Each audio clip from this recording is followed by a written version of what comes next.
jedini, tako reći, član Novih fosila koji ste od početka sa bendom. Kako se je to počelo?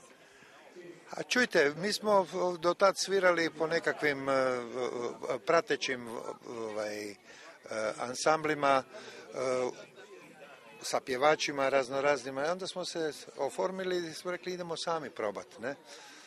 Tako smo i ime dobili jer smo već dosta bili stari kad smo se oformili 69. godine, to je znači 40 godina. I onda smo rekli pa čuj, kakvo ime, kako ćemo se zvati, pa tako vidiš da smo već fosili, ne? Onda je bio Arsen Dedić negdje pokraj tamo bio, govori pa nazovite se Novi fosili, pa nek ljudi pitaju šta je to.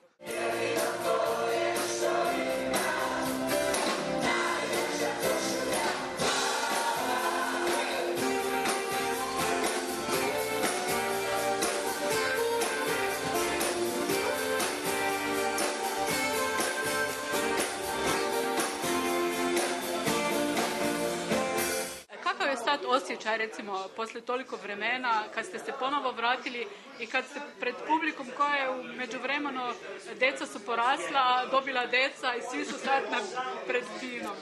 Da, interesantno je. Prije svega je lijep osjećaj vidjeti to šarenilo publike. Naime, nama danas na koncerte dolaze i neka djeca koja se nisu niti rodila tada kada smo mi, 85. pjevali neke pjesme, dakle, onda dolaze ovako malo veći koji su nekad bili mali klinci i nas voljeli, danas su to muškarci i žene. Dolaze i oni koji su bili u najboljim godinama, danas su možda bake i djedovi, ali ono što je najvažnije je to da te pjesme zaista sve povezuju. Vračate se na vse tiste pozicije, kjer ste recimo igrali takrat, ko ste bili najbolj popularni, in poleg tistih ljudi, ki so vas takrat poslušali, prihajajo zdaj tudi že njihovi otroci. Pesmi... I vnuki, tudi vnuki. Pesmi su prošle test vremena. Kako bi rekao, tiste priče, te ljubezni su res, su istina, su resnica in to ljudi čustvuju, ne? Osjete to u sebi da tu ni laži. I zato to traje. Mi smo sad bolj popularni, ja mislim, nek u onim najboljim danima. Tako mi se nekak zdi. Kaj torej to pomeni za Nove fosile, za naprej?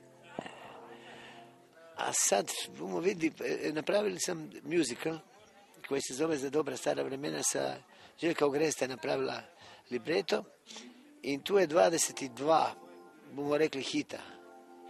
Ali u tih 22 ima još barem 3 put toliko, kaj se može još 3 musicala napraviti. To je, ABBA je počela sa Mamma Mia i to je, mi smo malo to sebi prilagodili, to je super.